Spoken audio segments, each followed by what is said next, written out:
Hi, this is Sarah from The Savvy Professor, and in today's video, we'll talk about why your washing machine isn't spinning and how to fix it. Watch the video until the end to learn this and much more. Here are possible reasons why your washer isn't spinning and how to fix it. First, you've probably overfilled the washing machine with clothes and it's not spinning. The best solution is to remove some clothes from the machine so it can start spinning. Depending on your washing machine, some will indicate that it's full of clothes and that you need to remove the extra load. In other machines, you'll just have to use your intuition.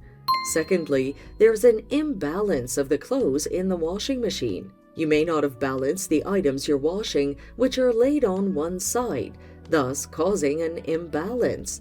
Add some extra items to the washing machine to balance the load, or remove some of the clothes to fix the imbalance. Lastly, the drainage hose may be clogged, preventing the water in the machine from draining. This blockage causes the washing machine not to spin. To fix this, ensure that the drainage hose isn't clogged. If it is, unclog it.